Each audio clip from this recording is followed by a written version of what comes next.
il y a plus de 95% des skieurs qui ont mal aux pieds dans leurs chaussures de ski. Il est arrivé, il devait faire à peu près moins 10 degrés dehors, il arrive en tongs parce qu'il ne pouvait pas enfiler sa chaussure du tout, ni même une basket. La chaussure de ski, de par sa morphologie, l'angulation du collier, renvoie 24% du poids du corps sur l'avant-pied.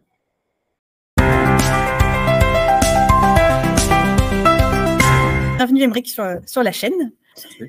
Tu es là pour nous parler de ta spécialité, de la podologie du skieur. Donc je te laisse te présenter. Aymeric, j'ai été diplômé du coup en 2001 d'une école parisienne et je me suis installé très très vite en 2002 en zone de montagne parce que la montagne c'est ma passion et voilà, je me suis installé très très vite dans une zone de montagne. J'ai 2 stations de ski à moins de 10 minutes du cabinet. Voilà. Après, j'ai fait quelques formations en podologie du sport en 2006. J'ai fait les préférences motrices, j'ai fait la thérapie manuelle. Voilà, plein de formations. Et voilà. Et j'étais très vite confronté à des patients et des problématiques de skieurs. Donc, il a fallu que je me mette dedans. Ok. Et quand tu es devenu podologue, tu avais déjà l'idée de travailler dans le sport et dans le ski en général? Alors, dans le ski, en fait, j'y avais pas forcément réfléchi avant, même si je suis skieur et snowboarder, etc., depuis tout petit. Mais en fait, ça a été vraiment par la force des choses où j'ai été confronté à des pathologies qu'il fallait que je prenne en charge, des conflits pieds-chaussures qui étaient directement liés à la pratique du ski. Il a fallu que je me forme et que je me spécialise, voilà, tout naturellement. Et bah justement, par rapport à tes passions, c'est quel genre de passion que tu as souvent? Parce que j'imagine qu'il y a des skieurs qui, on va dire, occasionnels, d'autres peut-être un peu plus professionnels. Tu as quel genre de profil? Tout à fait, un peu tout. Hein. J'ai effectivement le skieur qui va skier pour son plaisir de temps en temps. J'ai une section ski-études au collège-lycée de la ville où j'exerce. Donc, j'ai beaucoup de jeunes skieurs qui sont en apprentissage et puis énormément de professionnels du ski. Donc, des pisteurs secouristes, des moniteurs de ski, des gendarmes du PGA, des guides de haute montagne. Les nivologues qui font la neige artificielle sur les pistes et qui sont en permanence dans leurs chaussures de ski, tous les agents des remontées mécaniques, etc. Enfin voilà, j'ai un gros bassin de patientèle qui portent des chaussures de ski pendant tout l'hiver. D'accord. Et aussi quelques athlètes de haut niveau que je prends en charge. Ok. Ouais, du coup, c'est super varié. Et c'est autant du ski que du snowboard que, je sais même pas, des raquettes Du ski, du snowboard, du ski de fond alternatif, du ski de fond skating, du ski de randonnée, beaucoup. Ok. Et je voulais savoir un peu plus sur ta formation, en quoi ça consistait et puis est-ce que c'est, combien de temps ça prend de se former vraiment sur le sujet? Un petit peu tout seul, puisque en 2002, il n'y avait aucune formation qui existait sur la prise en charge du skieur et le boot fitting. Donc, j'ai eu la chance de faire des rencontres d'entraîneurs sportifs de ski, etc. J'ai eu la chance de rencontrer un monsieur qui s'appelle Honoré Bonnet, qui était l'entraîneur de l'équipe de France de ski dans les années 60-70, qui était un grand monsieur du ski. Enfin voilà, j'ai beaucoup échangé avec ces gens-là. Et puis surtout, je suis allé voir aussi ce qui se faisait dans les magasins de sport, puisqu'à l'époque, le boot fitting n'était pratiqué que dans les magasins de sport. Donc, j'ai pris contact avec des bootfitters qui travaillaient sur les chaussures de ski parce que j'avais des besoins par rapport à mes patients de travailler des chaussures, etc. Et je me suis formé un petit peu comme ça tout seul. Puis par la suite, on m'a demandé de monter une formation. Donc maintenant, je forme des podologues à ça.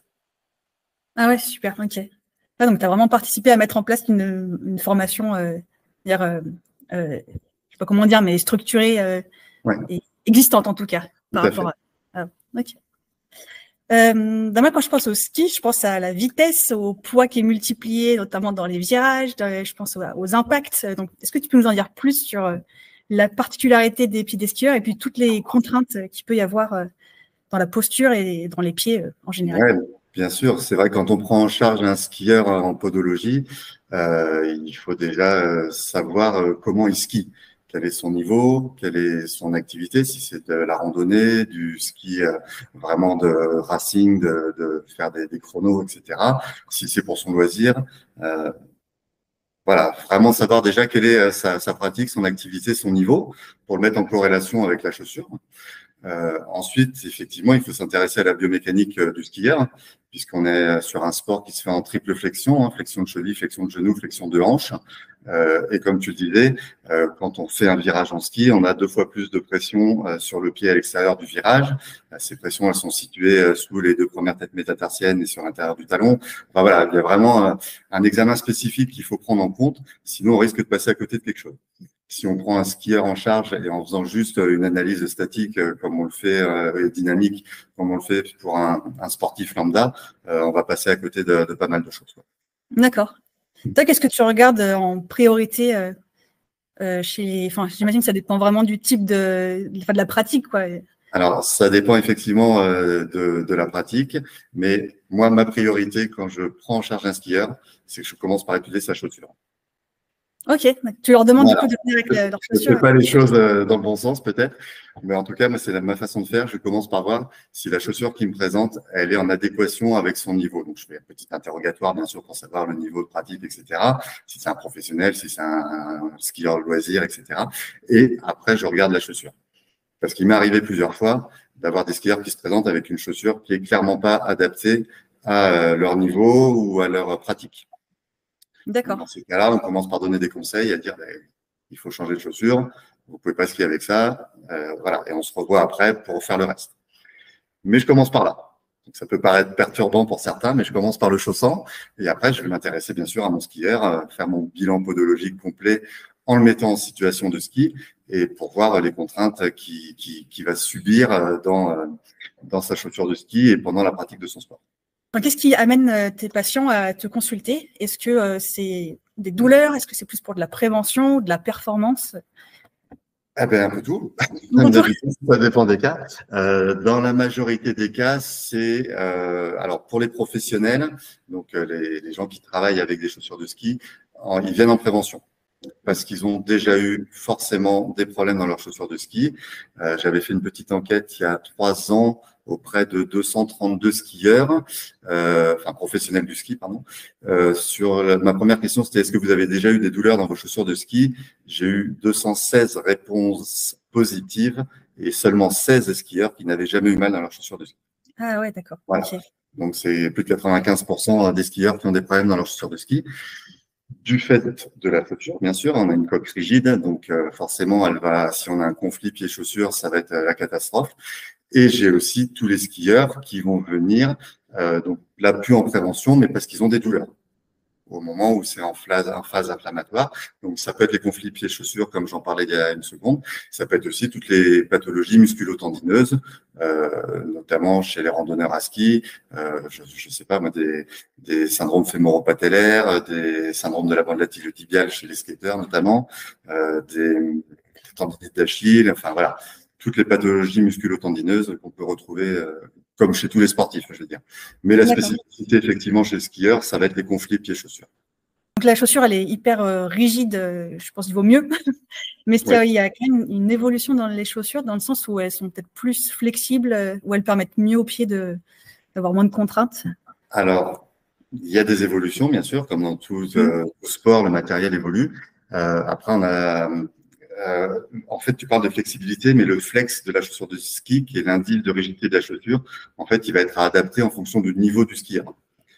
Donc, un skieur qui va chercher de la précision, qui va chercher à faire un chrono, il aura une chaussure qui va être de toute façon rigide. Donc, on peut pas dire que l'évolution des chaussures permet de limiter des pathologies, parce qu'en fait, ils vont prendre tel type de chaussure pour telle pratique. Et du coup, ils n'auront pas le choix. C'est les entraîneurs même qui disent, toi, il faut que tu passes à 120, 130, 140 de flex. Ils n'ont pas le choix. Il faut qu'ils skient avec ça. Et c'est bien pour ça que parfois on a des problèmes parce que la chaussure n'est pas forcément adaptée ni à la morphologie du pied, ni à la pratique exacte du skieur. D'accord. Et tu parlais donc de boot fitting. Le boot fitting, donc ça vient de l'anglais ski boot, la chaussure de ski en anglais, et du verbe to fit qui signifie adapter. Donc c'est l'adaptation de la chaussure au skieur. Je vais faire une petite parenthèse d'ailleurs. Le boot fitting, il vient du ski, mais il peut s'appliquer à peu près tous les types de chaussures, que ce soit des chaussures de running, je sais rien, des patins à glace, des rollers. Et ça regroupe tout un ensemble d'outils. En fait, on a une petite caisse à outils avec plein de trucs dedans et on va pouvoir les sortir un à un pour adapter la chaussure de ski. Donc, ça va passer par le thermoformage du chausson qui est à l'intérieur de la chaussure de ski, par exemple. Ça va passer par la déformation de la chaussure de ski. Donc, on a des outils, des pinces ou des vérins qui permettent de pousser, d'écarter les coques pour gagner un petit peu en largeur à tel endroit, pour déformer sur un tubercule du naviculaire un peu saillant à un autre endroit. Etc. Ça, bien sûr, c'est à réaliser en deuxième intention quand on a déjà corrigé tous les troubles statiques en fonction de notre bilan clinique spécifique aux skieurs. Et voilà, si on a encore un conflit après avoir fait nos semelles, il va falloir qu'on s'attaque, si on va aller au bout du traitement, qu'il va falloir qu'on s'attaque à adapter la chaussure. Ça peut être coller des paddings sur le chausson, entre le chausson et la coque, quand on n'a pas de chausson thermoformable, par exemple. Ça peut être poncer l'intérieur, l'épaisseur d'une chaussure de ski qu'on peut pas déformer à cet endroit-là parce que il y a l'articulation du collier. Enfin voilà, ça peut être plein de choses. C'est une caisse à outils et on va prendre ce dont on a besoin pour adapter. Comment tu fais ton bilan podologique pour les skieurs, enfin quand je dis skieurs, des sports alpins en général? Tout à l'heure, je vais le remettre dans sa situation, dans son mouvement, dans son geste sportif. C'est-à-dire que si je fais mon examen sur la plateforme baropodométrique en statique, j'aurai tout faux. Il faut que je le mette en triple flexion parce que quand il va skier, il va être en triple flexion. Et son membre inférieur, il va pas réagir de la même façon quand il est debout en statique, quand il marche ou quand il est en triple flexion. Donc ça, c'est la première chose. Donc mes enregistrements sur la plateforme baropodométrique, je les fais dans cette position-là. Si mon moulage des semelles, je vais faire dans cette position-là. J'ai quelques tests spécifiques que je vais proposer à mon patient de faire pour justement voir comment son pied, imaginer comment son pied va réagir dans la chaussure de ski. Et voilà. Et je pensais aussi aux skieurs qui font vraiment beaucoup de sauts.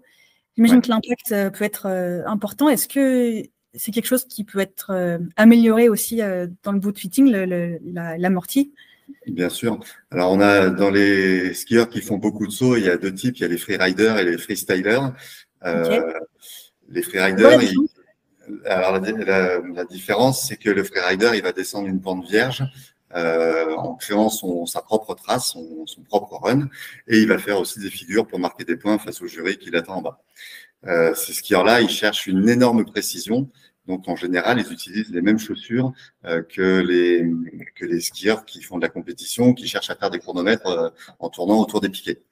Donc, ils ont des chaussures qui sont pas du tout adaptées, qui sont très raides, mais ils ont besoin de précision parce que s'ils commencent à perdre une prise de quart sur une pente super raide, un peu verglacée avec une neige changeante, ça va pas le faire. Et effectivement, ils font des sauts. Donc, ils cherchent de la précision, ils ont un pied qui va impacter énormément, etc. Et j'ai eu quelques pépites, effectivement, de skieurs qui, au bout d'une demi-journée, se retrouvent avec un hématome sous-inguinal énorme, un membre qui se décolle complètement, etc. Donc, on va essayer de faire de la place et de rendre la chaussure un peu plus confortable. Et on peut aussi effectivement absorber tout ce qui va être onde de choc à la réception, etc., en utilisant des matériaux qu'on connaît aussi bien dans le running, dans le basket, etc., qui vont nous permettre d'absorber un peu les vibrations, les ondes de choc. Puis après, il y a les freestylers qui ont des chaussures qui en général sont un petit peu plus confort, et eux, ils sautent tout le temps sur des modules, dans des halfpipes, sur des bosses qui ont été préparés, etc., pour la réalisation de figures. Et là, effectivement, pareil, sur les réceptions, on va pouvoir travailler sur l'onde de choc et sur le mouvement du pied à la réception dans la chaussure. Essayer de le limiter au maximum pour éviter les conflits. Et du coup, les problèmes que tu vois fréquemment, les blessures fréquentes? Plus fréquent, quand on prend en charge les skieurs, qu'on rencontre le plus, c'est les conflits pieds-chaussures.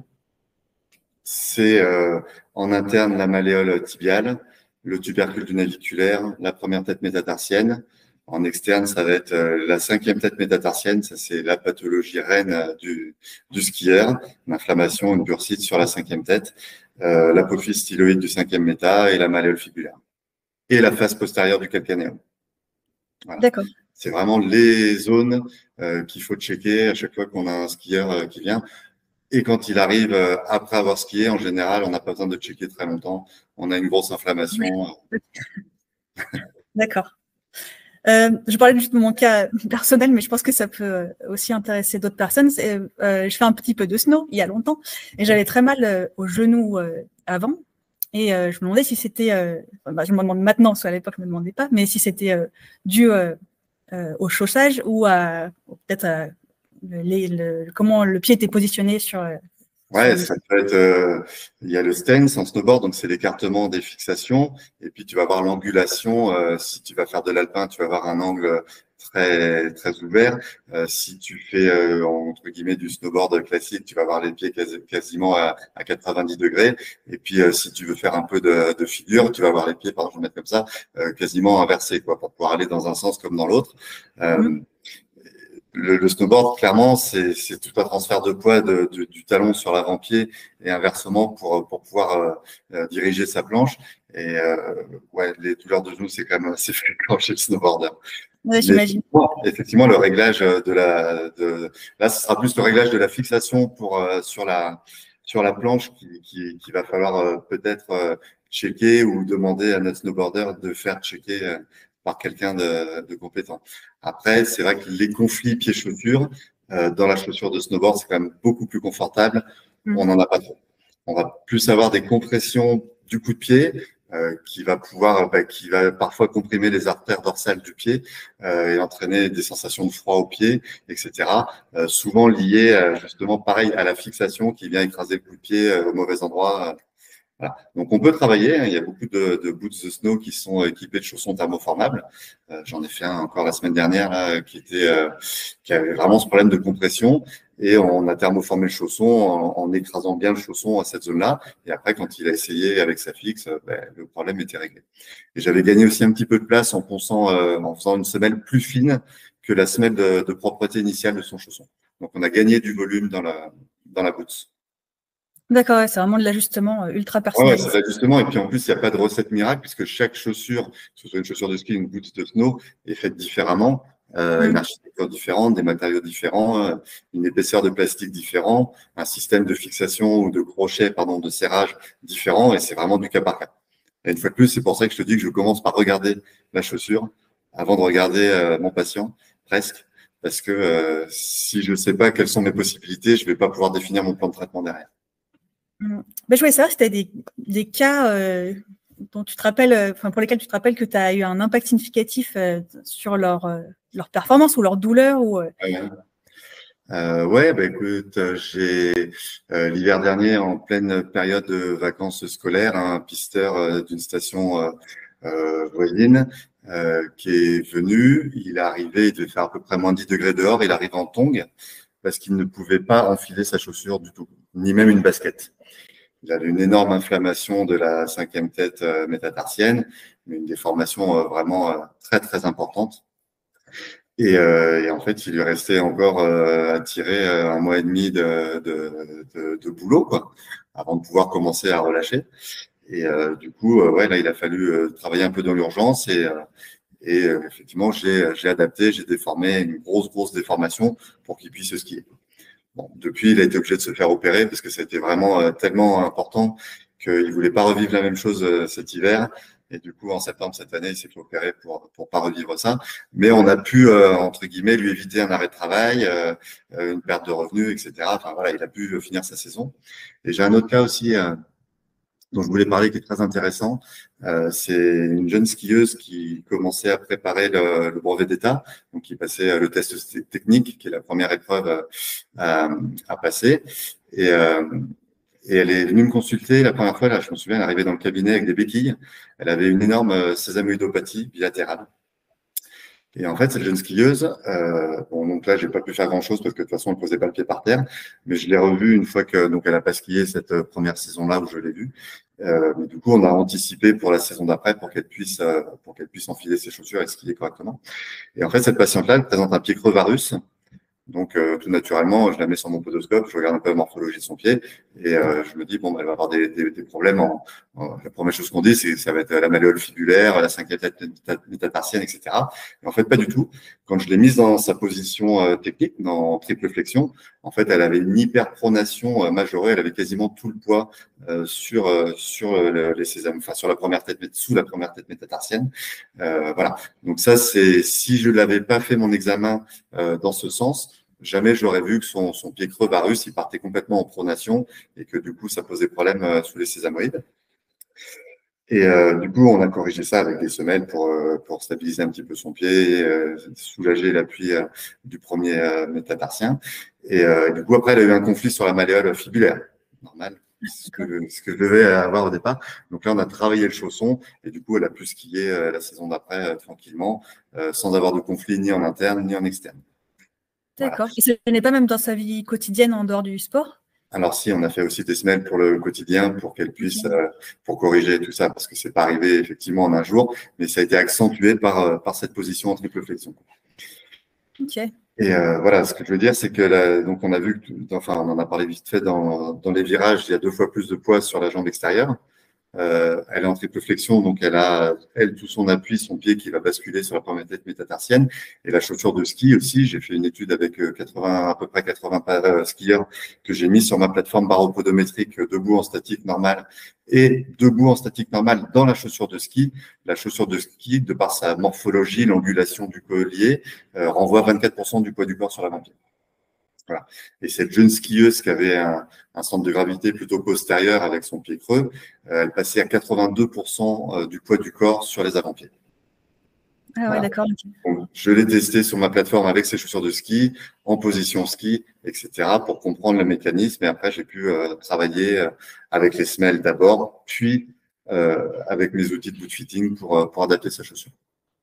D'accord, tu l'as vraiment sauvé la mise.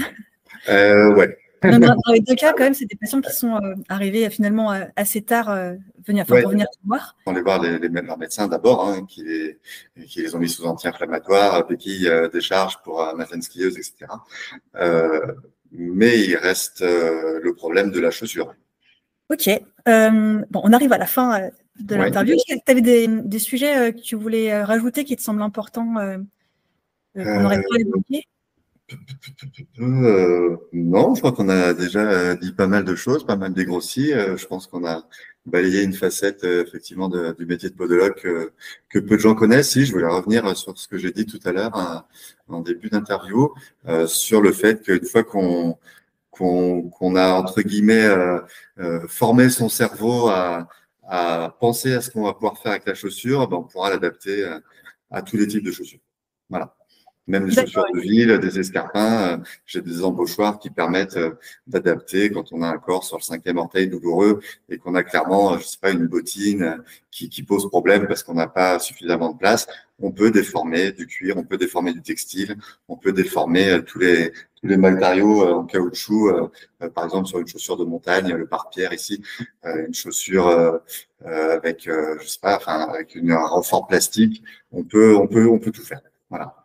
C'est vraiment un outil supplémentaire qui nous permet d'aller au bout de notre traitement, que ce soit un traitement podologique avec des semelles, que ce soit un traitement pédicural avec des soins de pédicurie, que ce soit une orthoplastie. Parfois, une orthoplastie, elle ne va pas rentrer dans la chaussure, alors que si on fait un petit élargissement, eh ben, on va régler le problème.